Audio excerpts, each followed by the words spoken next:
¿Ya conoces las publicaciones del Centro Olof Palme? Te invitamos a conocer el Tratado de Libre Comercio de América del Norte 2.0, bajo la autoría de 10 especialistas, coordinados por María Cristina Rosas. En esta obra aprenderás sobre regionalismo, inversión extranjera directa, agricultura y ganadería, energía, telecomunicaciones, propiedad intelectual, reglas de origen, medio ambiente, cultura y mucho más. Adquiere ya el Tratado de Libre Comercio de América del Norte 2.0. Envíanos un mensaje a través de nuestras redes sociales para adquirir esta y otras obras del Centro Olof Palme México. Contáctanos hoy mismo.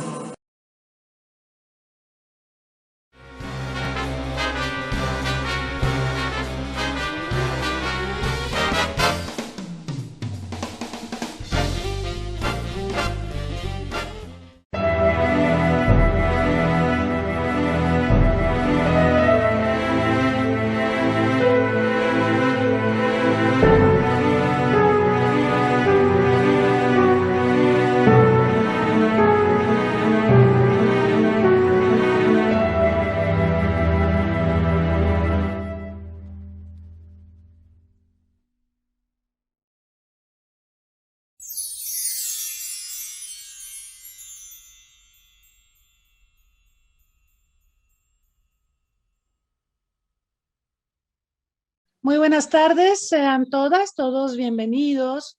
Hoy, 8 de marzo, esta fecha emblemática en México, en el mundo, a una emisión más de Una Tarde con este programa que produce el Centro Olof Palme México y en el que invitamos a connotadas personalidades para abordar temas de gran relevancia en el mundo de hoy. El día de hoy estamos muy contentos de recibir a la doctora Julia Carabias Lillo, quien fuera secretaria del Medio Ambiente, la primera secretaria del Medio Ambiente de nuestro país, una connotada experta en los temas a los que nos vamos a abocar a lo largo de esta entrevista. Le agradezco, por supuesto, su tiempo y su disposición para estar con nosotros esta tarde. Bienvenida, Julia Carabias. Al contrario, muchísimas gracias por la invitación. Y quiero pedirle a quienes nos siguen aquí en Zoom y quienes nos están sintonizando a través de Facebook Live, que si desean hacer comentarios o preguntas a nuestra invitada, pueden hacerlo y a lo largo de esta entrevista las pondremos a consideración de ella. Quiero rápidamente mencionar algunos datos curriculares de nuestra invitada.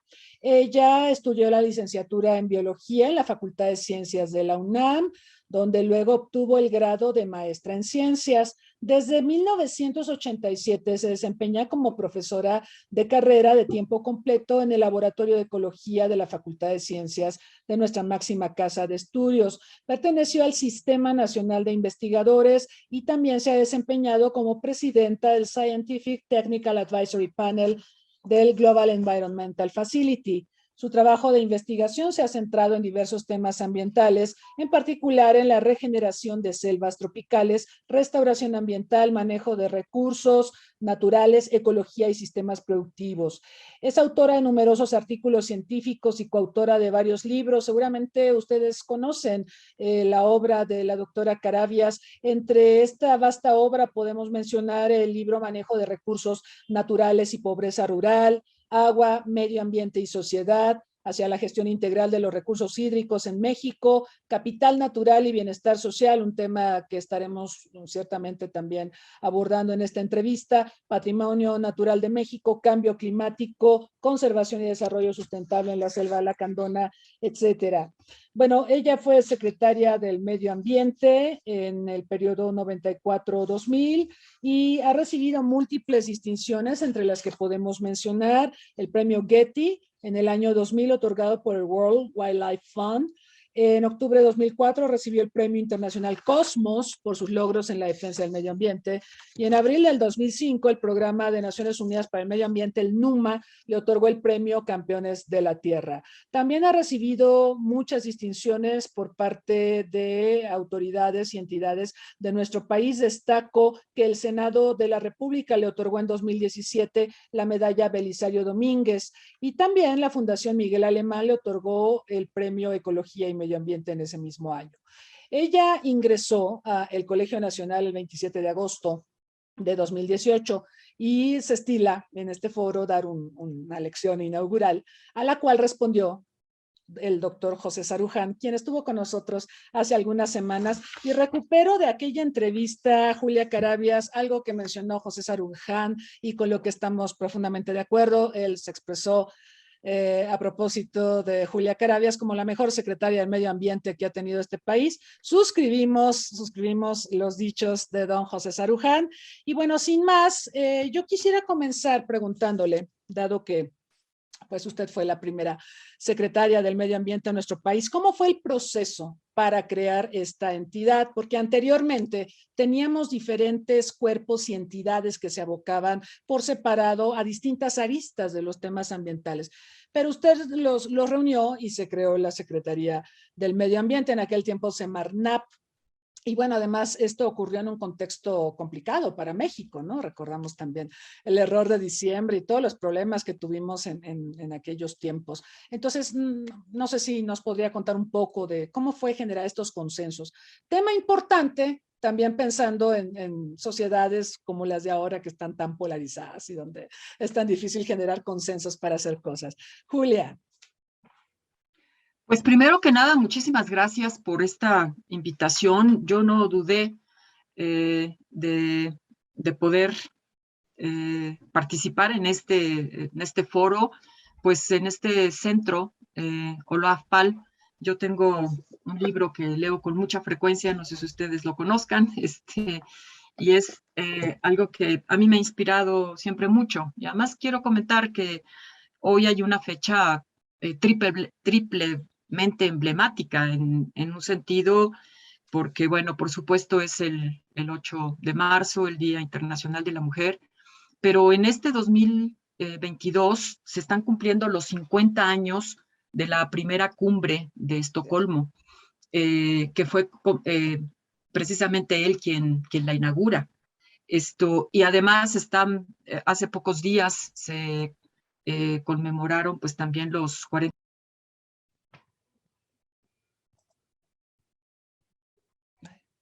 ¿Qué pasó? Se nos cortó el audio. Ay, no sé por qué se cortó el audio, perdón. Sí, Perdón, se sí. muteó, pero ahora es la nueva palabra. Perdón.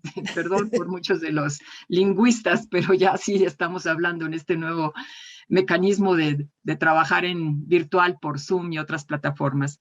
Entonces, bueno, mencionaba este triple momento, el Día Internacional de la Mujer, los 50 años de la Cumbre de Estocolmo y pues el 28 de febrero que se conmemoró también los 40 años de su asesinato, y eso habla mucho de los momentos también en que ocurrieron estas cosas y sale a la luz porque no salimos de muchos de los problemas que desde entonces se vienen levantando. En particular con esta pregunta sobre cómo se construye, y por eso quise hacer la referencia mencionada, es que el proceso que se siguió y que el presidente Zedillo seleccionó para esto es invitar a un grupo de personas expertas en el tema, no a un grupo de personas que traían una carrera política dentro de un partido hegemónico que había gobernado hasta entonces. Me invita a mí precisamente como una profesionista, como una persona que ha estado trabajando en el campo directamente. Yo trabajaba con las comunidades campesinas e indígenas de zonas de pobreza extrema y con un grupo de trabajo. Él conoce estos trabajos por antecedentes, particularmente a través de el trabajo que él desempeñó en la coordinación de campaña con el candidato asesinado, Luis Donaldo Colosio, y este grupo de personas estábamos reflexionando precisamente sobre cómo fortalecer la política ambiental en el país. Lo habíamos hablado mucho con el candidato Colosio y lo retoma el presidente Zedillo al inicio de su función. ¿Qué es lo que esto significa? Bueno, significa que había un reconocimiento hacia la sociedad civil, nosotros y hacia la academia. Yo procedía de la academia, pero también tenía un vínculo con la sociedad civil y logramos convocar a una masiva participación de la sociedad civil para ir formulando planteamientos. Y lo que había quedado muy claro es que el proceso de fortalecimiento de la política ambiental ya no podía seguir siendo solamente por la parte regulatoria. Tenía que tener los instrumentos y tenía que tener las herramientas que nos permitiera actuar también en la parte del fomento de las actividades productivas sustentables, porque solamente con garrote no se llega a ningún lado. Era necesario dar las oportunidades para que los distintos actores de la sociedad, ya sea los dueños de la tierra, campesinos, indígenas, pequeños propietarios, los empresarios, etcétera, pudieran entrar a un proceso de fomentar una ruta hacia la sustentabilidad ambiental. Eso fue entonces la visión de integración de las políticas que estaban en el terreno de lo productivo, la producción en lo forestal, el uso del agua, el uso de la utilización de los recursos marinos, pesqueros, con toda la normativa ambiental y con el fomento de la conservación. Entonces eran tres grandes líneas de trabajo lo que queríamos impulsar. Detener el deterioro en cualquiera de los temas que estamos hablando, en la atmósfera, en el suelo, en los ecosistemas naturales. Fomentar un uso sustentable a través de un conjunto de normativas, pero también de instrumentos y contribuir con ello a la superación de la pobreza. Esos fueron los tres grandes procesos que nos orientaron y la gran ventaja que hubo de ello es que todos concurren en una misma institución, que como bien lo comenta, doctora, era la Semarnap con P de pesca. Eso posteriormente se pierde en el sexenio de Fox por un compromiso que establece con la industria pesquera y descentralizan, sacan de la institución a la parte de pesca para fundar posteriormente la CONAPESCA, pero con una jerarquía debajo de la parte productiva y entonces todos los procesos de sustentabilidad se vieron allí frenados. Esa fue un poco la lógica en donde resumiría organizaciones de la sociedad civil participando, la academia participando, un arreglo institucional que sacó de las distintas dependencias la parte de la gestión del uso de los recursos y se suma con una visión de la sustentabilidad de largo plazo para el desarrollo. Gracias, doctora. Bueno, primero por recordar el trabajo de Olof Palme y de esta cumbre de Estocolmo, que fue paradigmática, fue fundamental para posicionar el tema ambiental en la agenda global. Efectivamente, Olof Palme el pasado 28 de febrero recordamos su aniversario luctuoso y su legado, y aprovecho también para mencionar que en la página del Centro Olof Palme México, www.centroolofpalme.mx, pueden encontrar la vida y la obra de Olof Palme. Hemos estado tratando de recopilar diversos trabajos de él o de personalidades que han trabajado biografía o partes de la vida de Olof Palme y que pues están a disposición de todas las personas interesadas. Y le agradezco a la doctora Carabias que traiga este tema a colación. Doctora, han pasado desde el 94 para acá 28 largos años y la Secretaría de Medio Ambiente pues ha cambiado. Hace un momento pues mencionaba usted lo de la P, de la Semarnap, que sacaron a pesca en los tiempos de Fox, y bueno, ha habido muchas transformaciones, se han hecho ajustes. ¿En qué condiciones se encuentra actualmente la Secretaría para gestionar la compleja agenda ambiental que tenemos, doctora? Bueno, un poquito de la evolución desde donde lo dejé, cuáles fueron algunos cambios que fueron muy, muy buenos desde el punto de vista institucional.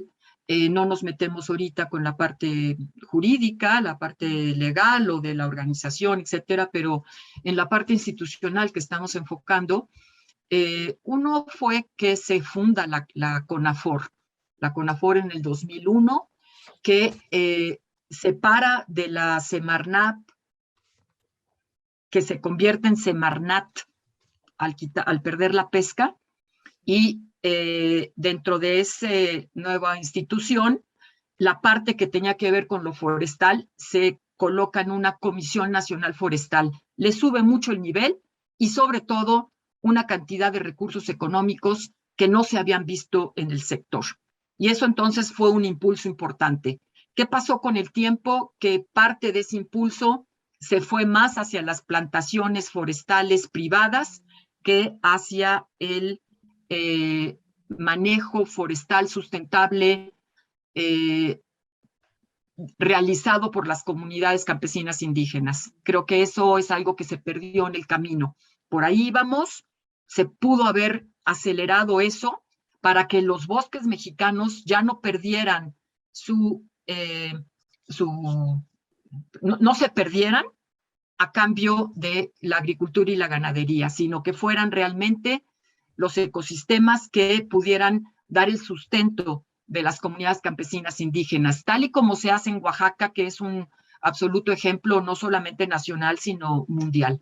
Pero por allí ese recurso no se canalizó. Hubo una fracción de lo que quedaba importante con un nuevo programa, que fue el pago por servicios ambientales. Y ese programa permitió frenar la deforestación. A grandes rasgos lo que pasó ahí de avances. La Comisión Nacional de Áreas Naturales Protegidas se mantuvo gobernada por gente que sabía hasta el último momento, y el resto de la institución sufrió un cambio en cuanto a la manera de gestionar, ya no por sectores, sino por temáticas, la normativa, la del fomento, y eso implicó un cambio, pero los instrumentos se mantuvieron. ¿Cómo estamos ahora entonces? Pues desde el 2015 empieza una baja muy importante de los recursos económicos que se aplican al tema ambiental por parte de la Federación. Los recursos fiscales se van reduciendo. Todos teníamos la esperanza que en el 2018 esa tendencia cambiara, pero continuó la caída libre. Hoy estamos al 60% de lo que se tenía, de lo que se había llegado al 2015. Así no se puede gestionar.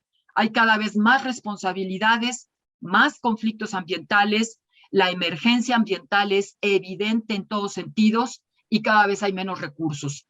Eso se traduce en menos gente.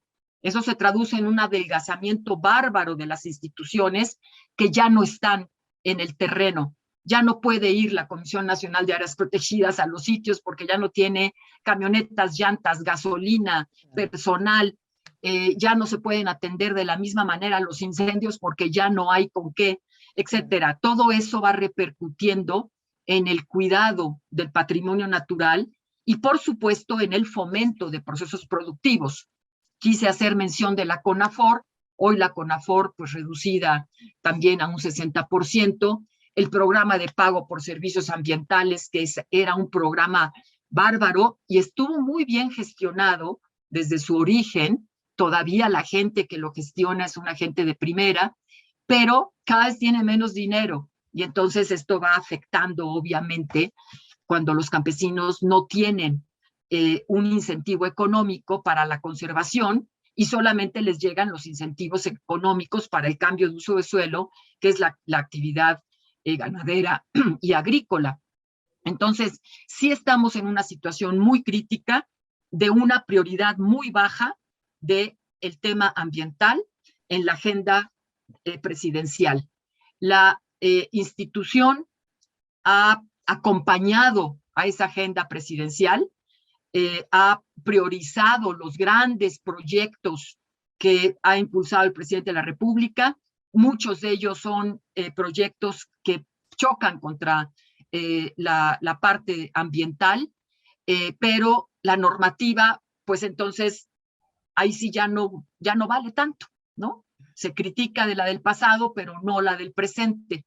El 22 de noviembre hubo un intento de un acuerdo para quitar las manifestaciones de impacto ambiental en los grandes proyectos y afortunadamente el Poder Judicial ha frenado ese acuerdo, pero ese es el ambiente que se tiene, que se ha polarizado muchísimo, porque además con las organizaciones de la sociedad civil, pues hay una constante confrontación y estamos viviendo un momento de grandes politizaciones, grandes polarizaciones en el país que no nos está ayudando para avanzar en los consensos de las agendas que se requieren hacia el desarrollo sustentable. Doctora, mencionó hace un momento algo que me parece toral. Pareciera que se politizó el tema ambiental y que se ha dejado de lado la relevancia que tiene desde el punto de vista natural, ecológico, en fin. Hemos visto iniciativas de parte del presente gobierno para hacer grandes obras de infraestructura, ya lo decía muy bien usted, que pues se ha señalado por parte de diversos expertos que tienen impactos ambientales muy importantes. Estoy pensando, por ejemplo, en el Tren Maya, pero no es el único caso que podemos citar. Y por otro lado, se ha hablado de eliminar o suprimir o reajustar o colocar bajo otra tutela instituciones que tienen que ver con temas ambientales, como el Instituto Nacional de Ecología. Yo quisiera preguntarle, en su opinión, en su expertise, ¿cómo valora la política ambiental del actual gobierno? Ya nos dio algunas pistas, pero me gustaría conocer su valoración, doctora. Yo creo que la política actual es que no hay política. Se está gestionando con una inercia. No hay un planteamiento de largo plazo. Se elaboró el Programa Nacional de Medio Ambiente hace un par de años, ya o un año, me pierdo un poco porque la pandemia nos ha cambiado toda la temporalidad. Creo que salió a finales del 2020 o a inicios del 2021, todavía cuando estaba Toledo al frente de la Semarnat. Es un documento cuyo diagnóstico es muy bueno, porque es un diagnóstico que se viene haciendo de siempre. Entonces sí responde a lo que tenemos, pero la traducción en las acciones no tiene nada que ver con esa necesidad de enfrentar la problemática que viene en los diagnósticos. No hay una congruencia y obviamente no hay una transversalidad hacia los otros sectores. Es un programa que no pudo gestionar con el resto de las instituciones productivas, con la SADER, con la Secretaría de Salud, con la Secretaría de Economía, etcétera, y mucho menos con la energética. De hecho, son absolutamente políticas completamente enfrentadas desde la parte ambiental y la parte de cómo va la política energética ahorita. Por eso digo que creo que más bien no hay una política, se está pasando el tiempo, no hay una prioridad, no hay recursos económicos, y en algunos temas podemos ver una pequeñita luz. Yo sí quiero resaltar la importancia que tuvo y el mensaje que está dejando el nuevo comisionado de la Comisión Nacional de Áreas Naturales Protegidas, que acaba de tomar posesión al inicio de este año, que en contraste con lo que tenía la CONAM como comisionado, obviamente es una persona muy capaz, y está muy abierta al diálogo, y creo que eso va a ser un gran cambio. Eso para mí es una pequeña luz que se abre en estos escenarios.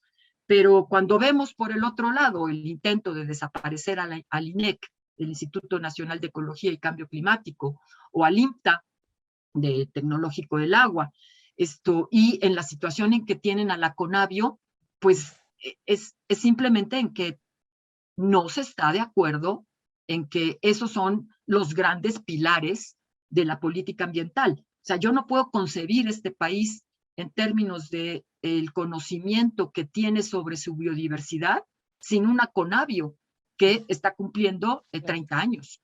La Comisión Nacional para el Conocimiento de la Biodiversidad, esto es un ejemplo mundial.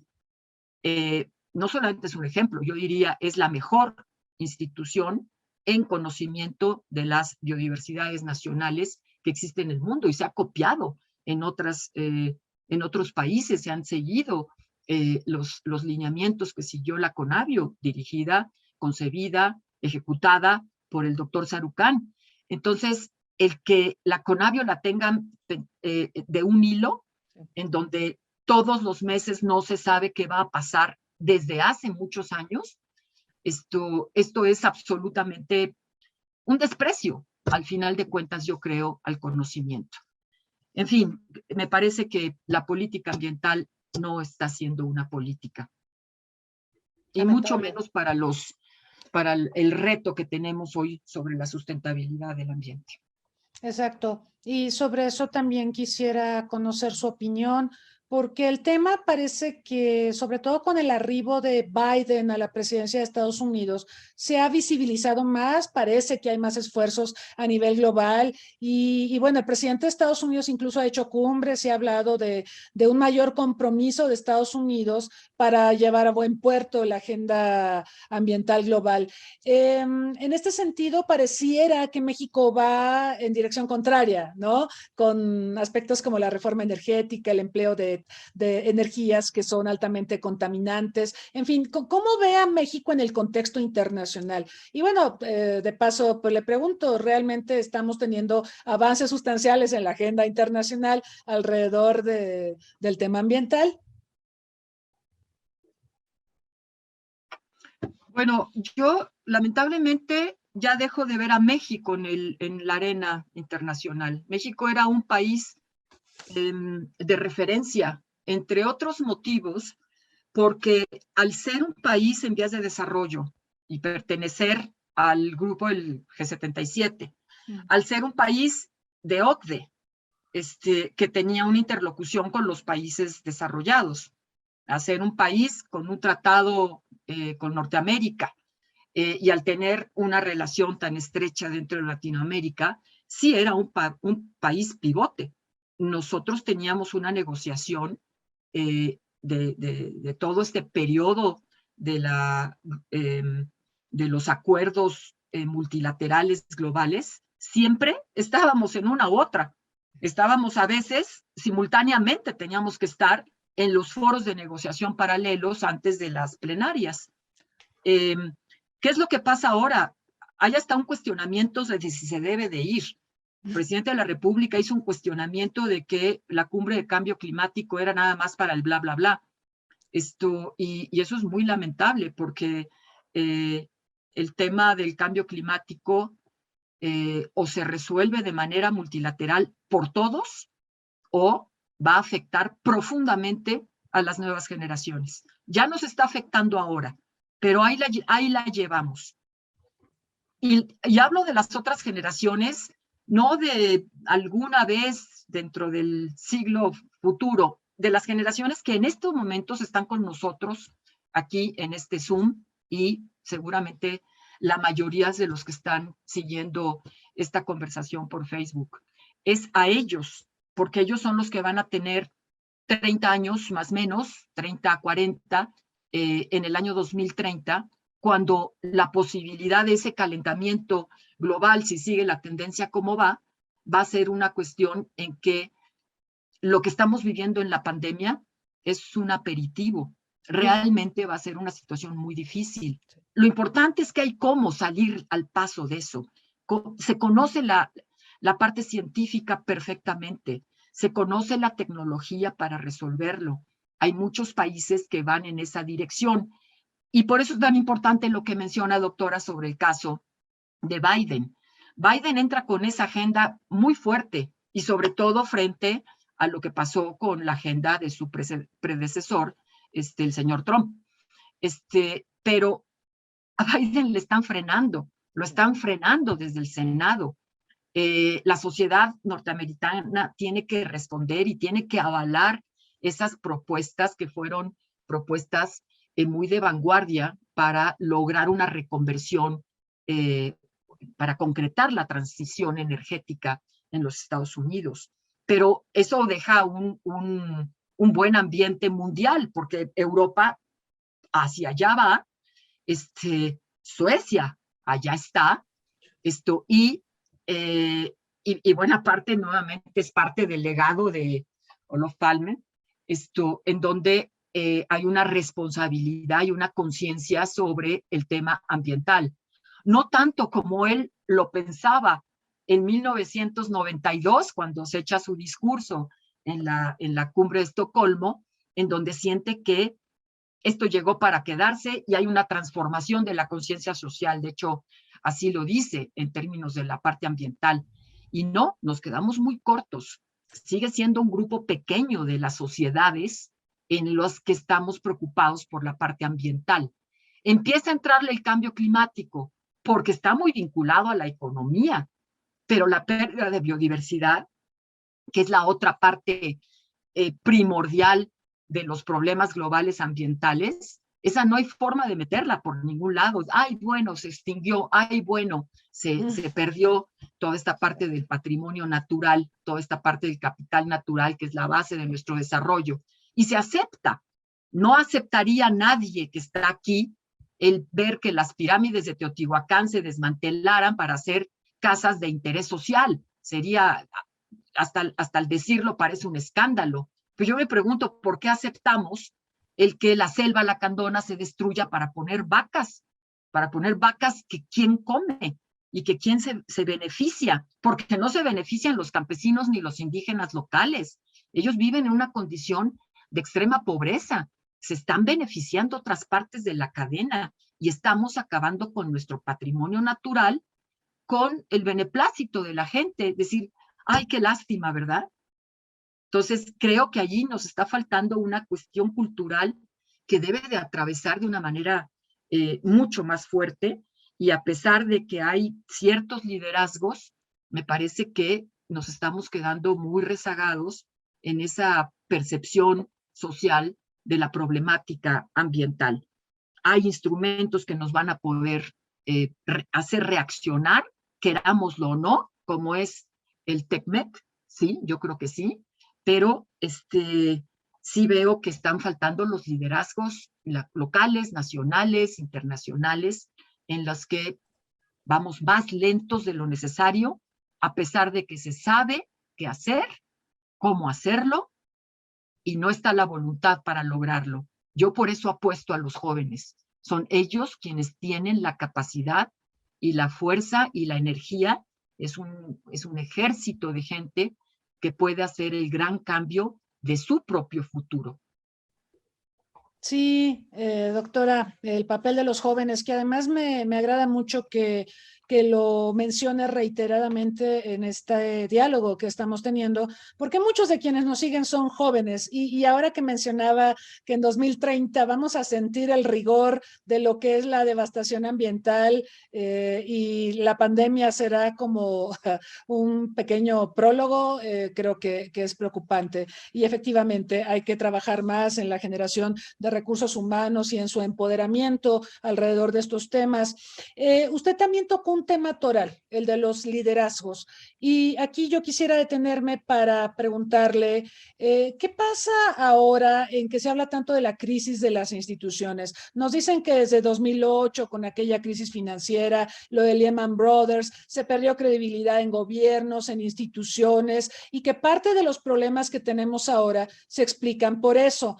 Pienso en Trump, lo mencionó usted hace un momento, un individuo que se dedicó a darle de patadas a todas las instituciones. Ahora tenemos a Biden, que es bastante institucional, pero no parece suficiente. ¿Cómo podemos maniobrar, doctora, ante esta crisis de las instituciones, esta falta de fe y de credibilidad en ellas por parte de la población? Y esto sumado, por supuesto, al tema de los liderazgos, esta crisis de liderazgos que podemos sentir en todos lados.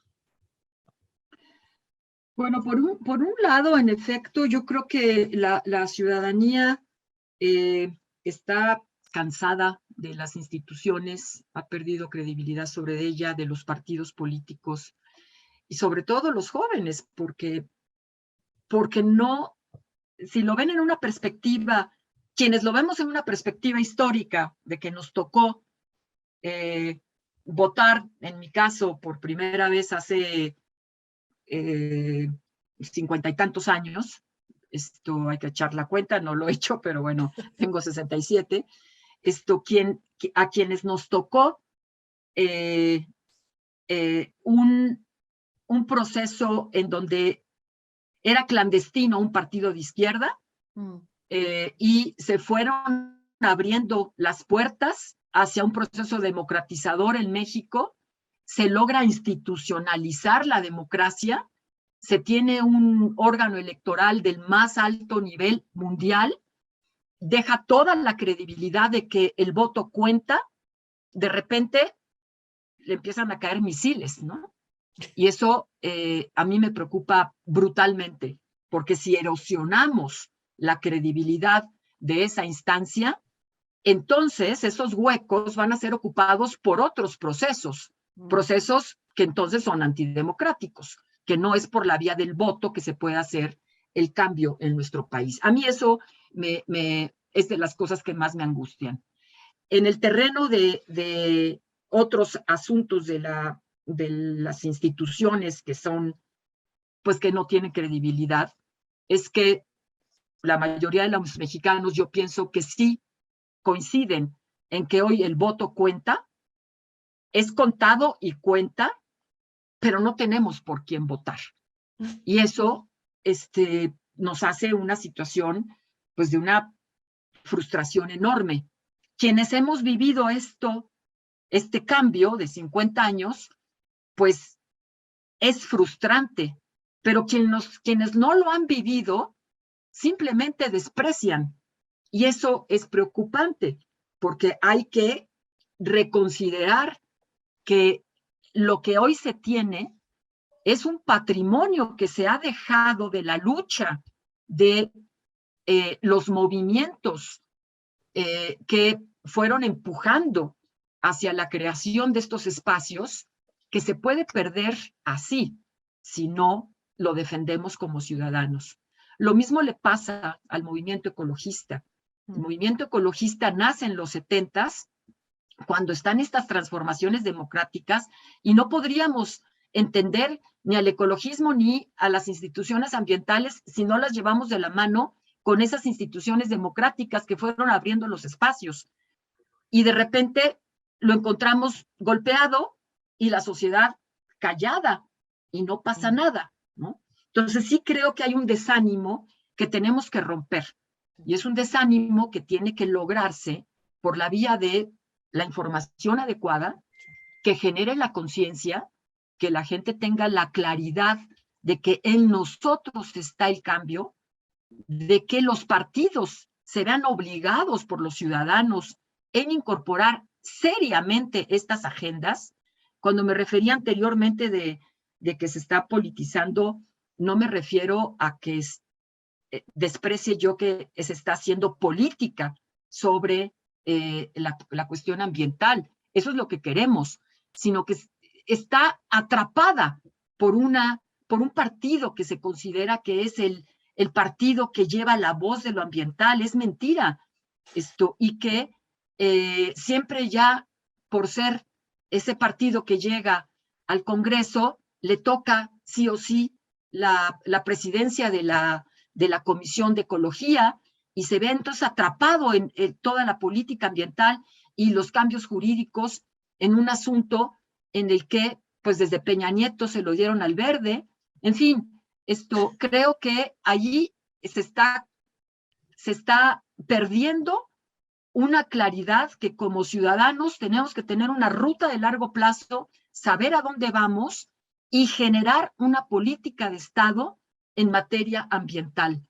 Eso sí nos está faltando. Hay política ambiental que va cambiando según la administración, y no tenemos una política ambiental de largo plazo como se tiene en el aspecto económico, en el aspecto de educación, en el aspecto de salud. Y me parece que eso es algo que los ciudadanos tenemos que defender, construir, y los jóvenes tienen que operacionalizar, demandar, exigir y movilizarse para ello. Sí, sí, coincido, doctora. Y aquí tenemos ya varias preguntas para usted. Le preguntan con motivo del 8 de marzo si podría comentar sobre el papel de las mujeres mexicanas en el movimiento ecologista y el empoderamiento de la agenda ambiental en nuestro país. El movimiento ecologista está muy desdibujado. No está desdibujado el movimiento feminista. El 2020, el movimiento ecologista y el movimiento feminista nacen juntos. Uh-huh. Uno tiene más antecedentes, el feminismo, por supuesto, pero en los años 70 empiezan las agendas.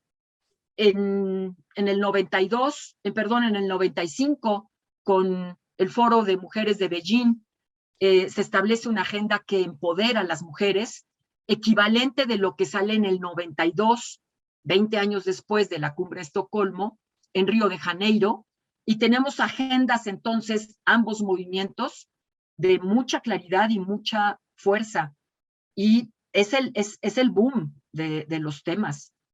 Con el tiempo, el feminismo ha diversificado mucho las demandas, las reivindicaciones.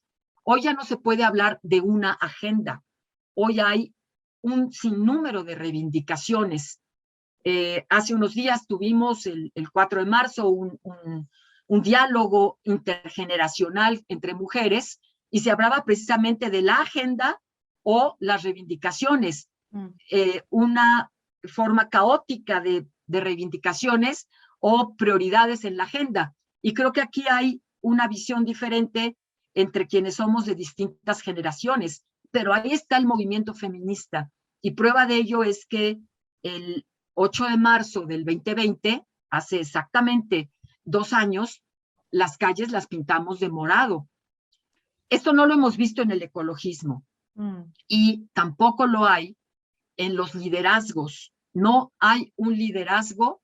Quizás está bien, porque hay muchas organizaciones, hay redes y redes de los grupos ecologistas, y la mayoría de ellos de jóvenes, pero desde mi punto de vista, está faltando una articulación que les permita poner prioridades y generar presiones, porque si todo es el caos de reivindicaciones, lo que va a ocurrir es que cualquier gobernante, con que haga cualquier cosa, ya va a estar cumpliendo parte de esa agenda que está en la canasta múltiple.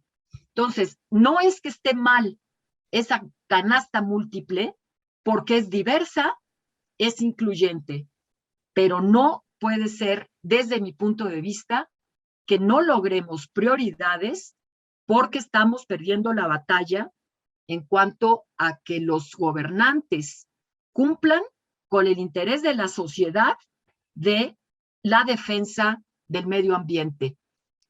¿Y qué deben de hacer? Pues la sociedad no lo está colocando tan claro como lo está colocando el feminismo. Ahí es donde tenemos que hacer todavía un importante trabajo. Muy bien, sí. Sí, efectivamente, se ve muy empoderado, muy visibilizado. El feminismo no pasa lo mismo con el movimiento ecologista, es verdad. Le preguntan su opinión sobre el programa Sembrando Vidas.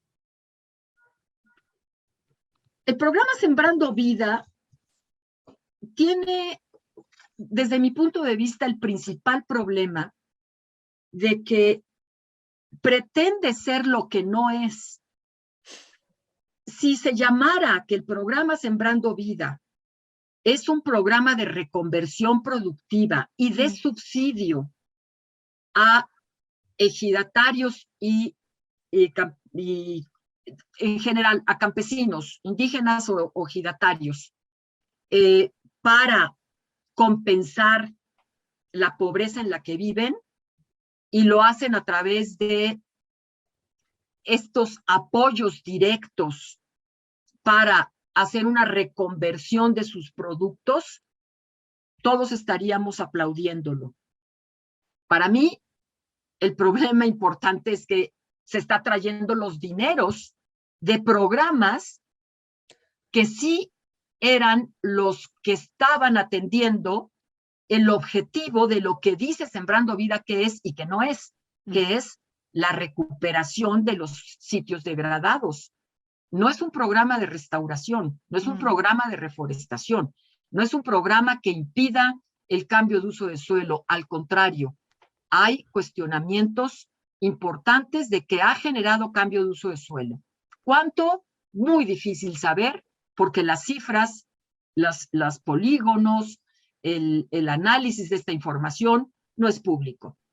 Pero sin meternos hacia deforestado o no, el principal problema es que hoy los campesinos que están en el programa de Sembrando Vida reciben 60,000 pesos por hacer la siembra de 2,5 hectáreas.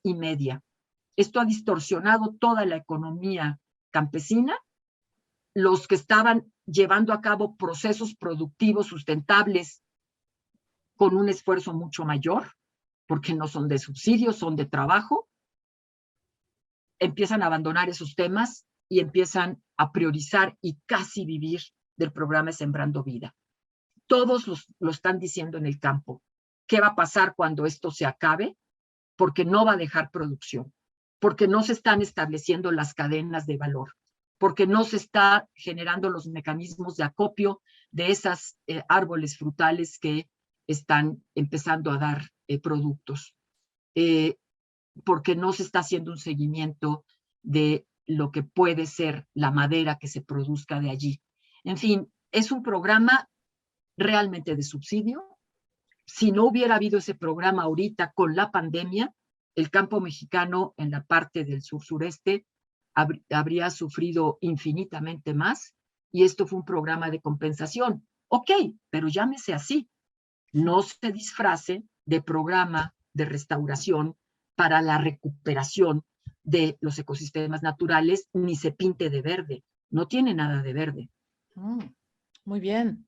Le quitó dinero a los sitios degradados. Muy bien. Interesante. Tenemos varias preguntas que van en esa dirección o relacionado con eso. Le preguntan sobre la situación de activistas ambientales que son asesinados año con año en el país. No sé si tenga algún comentario al respecto, porque son varias preguntas. Sí, por supuesto. México está considerado ya hoy como uno de los países más inseguros para el activismo ambiental. No solamente al ambiental, por supuesto. Claro. Los periodistas lo vemos claramente, lo que está ocurriendo.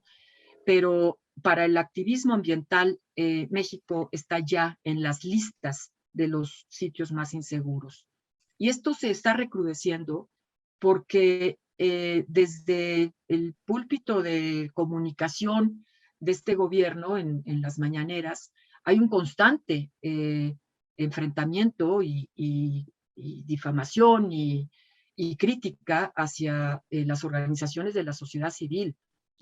Yo no digo que todas las organizaciones de la sociedad civil actúan correctamente, por supuesto que no, pero hay mecanismos muy estrictos de cómo se reciben los financiamientos, cómo se gastan los financiamientos, que se pueden aplicar y quitarles a esas organizaciones los derechos que como organizaciones de la sociedad civil se tienen.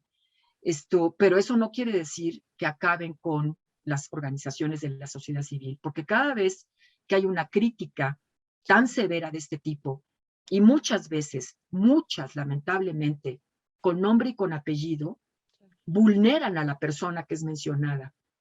Trabajamos en zonas muy riesgosas. Yo trabajo en zonas de el crimen organizado están ganando los terrenos. Cuando somos señalados como personas que se nos cuestiona, pues entonces se arma el caldo gordo como para que se perpetren los ilícitos. Y ahí vimos el caso de Samir. Yo no digo que el gobierno lo asesinó, por supuesto, pero sí los comentarios que se dieron en ese momento, días previos, abrieron las posibilidades para que ocurriera un asesinato de ese tipo. Y esto sigue ocurriendo, lamentablemente, de muchas voces que ni siquiera son voces conocidas, que son la lucha que están dando localmente muchos de los defensores de la tierra y de opositores a ciertos proyectos. Sobre esto mismo le preguntan que a qué atribuye el poco trabajo que hace el gobierno federal para combatir a la delincuencia organizada, que sabemos está involucrada en el tráfico ilícito de especies, animales, vegetales, en fin.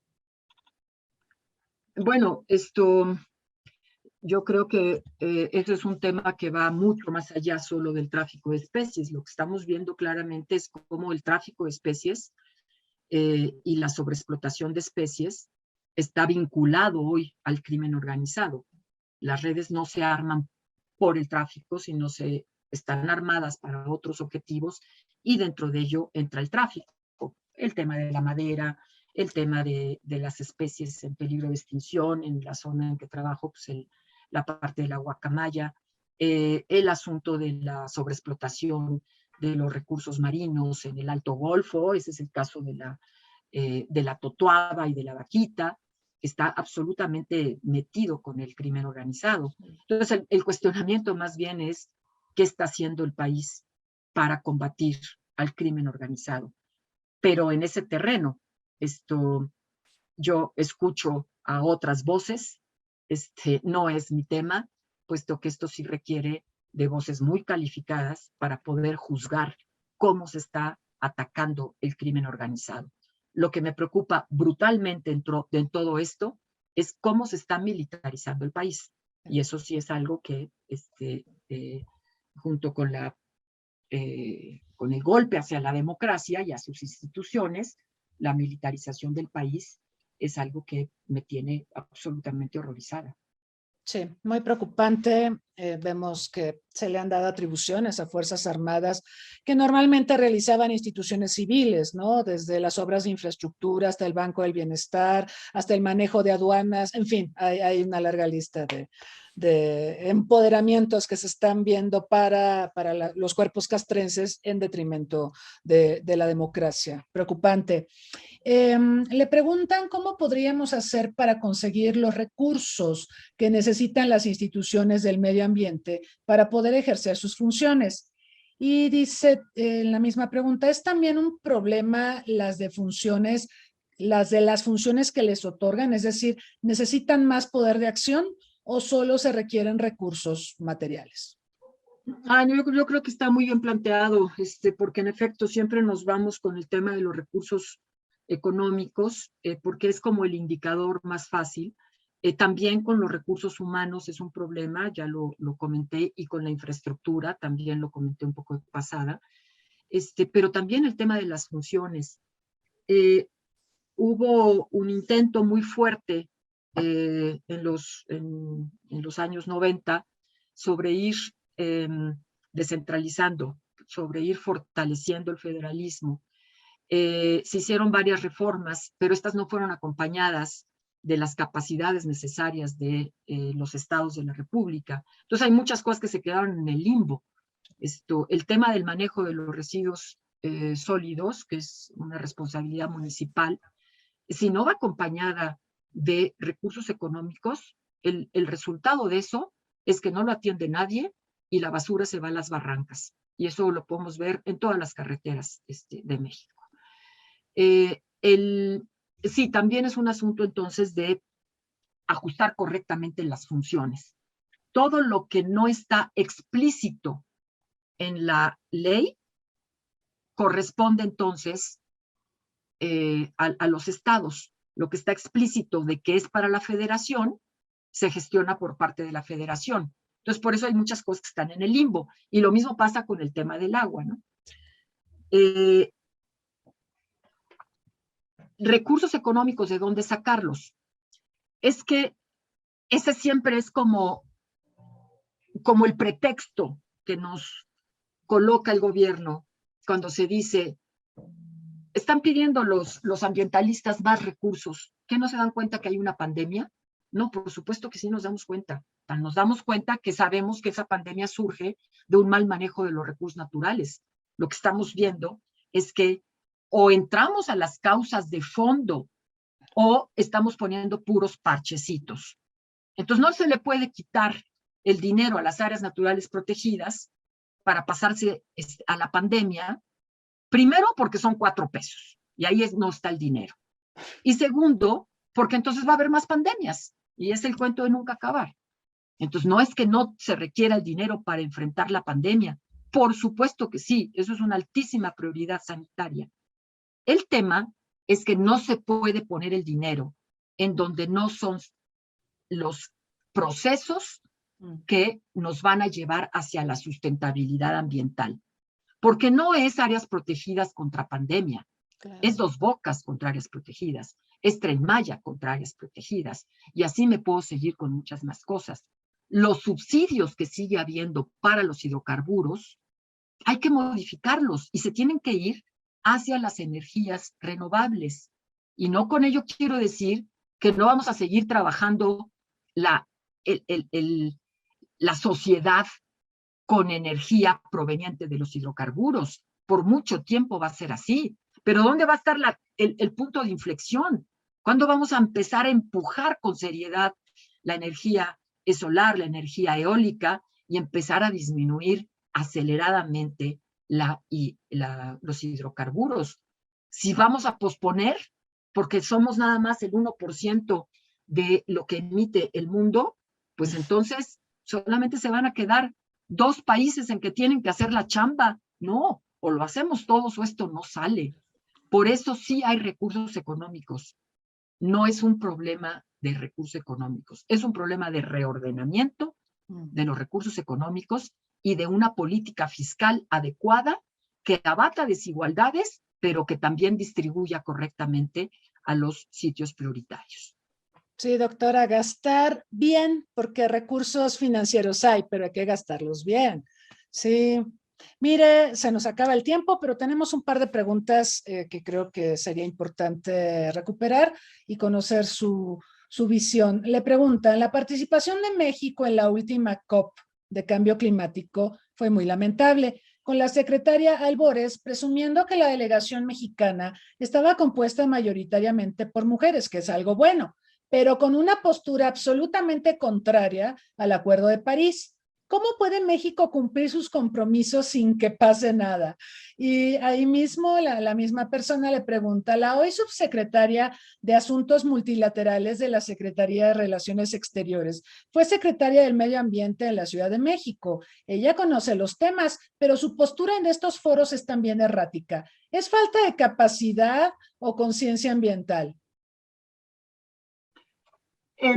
Iba a responder la primera parte de la pregunta cuando ya aparece la segunda, entonces lo voy a hacer de todas maneras, abstrayéndome primero de la segunda y hablando de la primera. Yo creo que sí, en general la posición de la política ambiental mexicana en la COP fue muy lamentable, pero lo fue por instrucciones. El presidente de la República no estaba de acuerdo con la participación de la COP con un planteamiento. Y bueno, pues sí, hizo varias expresiones muy duras contra la COP y contra quienes iban a la COP. La actuación entonces de su secretaria, pues es acorde con, ¿no? Se trató de decir que México estaba siendo ejemplo del combate al cambio climático por el programa Sembrando Vida. Ya abundé sobre él. Y tanto lo insistieron como que dijeron que eso además se iba a copiar a todo Centroamérica como de una forma ejemplar y emblemática. Otra vez, no mezclemos cosas. Si se va este programa hacia Centroamérica como un programa de apoyo y de subsidios a la gente que lo necesita tan urgentemente, me parece correcto. Pero no hablemos de que eso es una cuestión de que combata el cambio climático, ni que, etcétera. Esto ya lo comenté en el comentario anterior. Por eso no le entramos. Dijo también que iba muy fuerte el tema de la energía renovable y no hay un peso colocado en eso. y están metiendo la energía hidráulica y la energía nuclear que se construye desde hace 50 años como parte de la energía limpia. Y entonces, pues hay una burbuja ahí que es imaginaria. O sea, realmente no hay allí una cuestión ambiental defendible por parte de nuestro país en materia de cambio climático y no estamos enfocados al cumplimiento de los acuerdos de París. Definitivamente, no vamos a llegar a eso. Yo pienso que la subsecretaria Marta Delgado es una persona preparada, es una persona comprometida y que sí le interesa estos temas, que hizo todo lo que pudo en el margen de que lo dejan sus jefes. Entonces, no se puede mandar sola. Y yo creo que hubo un avance en algunos de sus planteamientos, que fueron como la única lucecita que se tuvo por ahí por parte de México. Yo creo que la Secretaría de Relaciones Exteriores está afortunadamente representando la posición mexicana. El problema es que no tiene las canicas como para poderlo sustentar lo que están diciendo. Yo creo que tendrían muchas más ganas de hacer muchas más cosas, pero no está en el ámbito de su competencia ni de sus posibilidades. Caray. Pues, doctora, yo le quiero agradecer su disposición, su tiempo para tratar estos temas. Yo quisiera pedirle una reflexión final en términos de, bueno, se ve muy complejo el panorama en materia ambiental para nuestro país, para el mundo. ¿A dónde nos encaminamos y qué podemos hacer para modificar sustancialmente esta situación y poder vincular desarrollo con medio ambiente, con derechos humanos, que son algunas de las vertientes que toca toda esta discusión que hemos tenido a lo largo de la entrevista? ¿Qué podemos hacer? ¿Qué le dice a los jóvenes? Porque también usted ha enfatizado mucho el papel de los jóvenes en toda esta crisis ambiental. ¿A dónde nos encaminamos y qué podemos hacer? Bueno, yo creo profundamente en que sí tenemos solución. Yo no ni me doy por vencida, ni veo un futuro inviable. Veo un tránsito difícil, tremendamente difícil, pero estamos a tiempo. ¿Qué hay que hacer? Para mí, ustedes como jóvenes se tienen que preparar, se tienen que informar. No se vayan con los fake news y no se limiten a los comentarios onomatopéyicos del WhatsApp. Lean, analicen, busquen la información. Como nunca en la historia de la humanidad tenemos información sobre estos temas. La ciencia lo ha dicho. Yo no les pido que se pongan a leer los artículos todos de Nature, pero hay una cantidad de información científica que ha sido ya traducida hacia un público mucho más amplio, que en lo esencial está suficientemente entendible como para poderla asimilar. Infórmense y generen con esa información ustedes una conciencia que vayan transmitiendo a los demás. De uno en uno hacemos un chorro. Así empezamos hace muchos años. En las escuelas, en los barrios, en las casas, en los edificios, en las conferencias que den, en donde participen, dedíquenle tiempo a la reflexión de la necesidad de incorporar los temas ambientales de manera transversal en toda la agenda de desarrollo, en la agenda de la democracia, en los derechos humanos. Es un derecho el medio ambiente sano. Eso incorporado en una masa crítica informada es lo más valioso que puede haber, porque entonces ustedes van a saber interpretar qué hacer cuando se viene una cuestión que es absolutamente irracional desde el punto de vista ambiental. Entonces, comuníquense, utilicen las herramientas que como nunca los sistemas de comunicación nos han abierto, las plataformas. Antes, para tener un libro en mi época sobre el tema ecología, que en México pues apenas empezaba a medio abrirse, cuando yo era estudiante en los años 70, tardábamos 3 y 4 meses en conseguirlo, nos cooperábamos entre todo el salón y lo pedíamos en las librerías que importaban libros y tardaban muchísimo tiempo y nos costaba muchísimo. Luego medio lo fotocopiábamos o lo teníamos que escribir a mano para poderlo tener masivamente. Ustedes dan hoy un clic y lo tienen. Aprovechen eso y conviértanlo en esa energía del cambio. Está en ustedes. No hay nada que reinventar. Está en ustedes la posibilidad de echarlo a andar. Yo soy por eso optimista, porque veo cada vez más jóvenes y me contagian las ganas de la transformación. Yo creo que sí se va a poder hacer. Y vámonos a la marcha, que es 8 de marzo.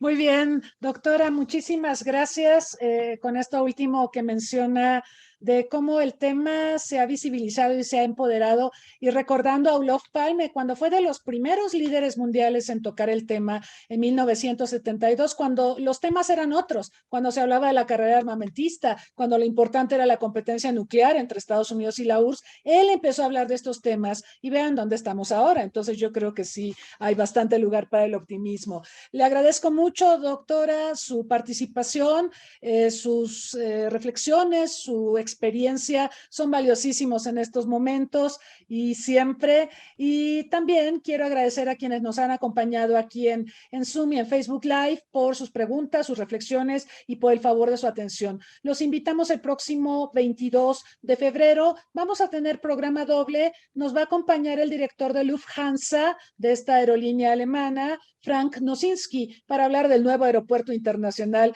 de la Ciudad de México y todos los problemas logísticos que ha generado. Y por otro lado, más tarde ese día, a las 7 de la noche, nos acompañará el embajador Bruno Figueroa para hablar del 60º aniversario de las relaciones diplomáticas entre México y Corea del Sur. Acompáñanos, síganos en redes sociales, síganse cuidando, vámonos a la marcha y hasta la próxima.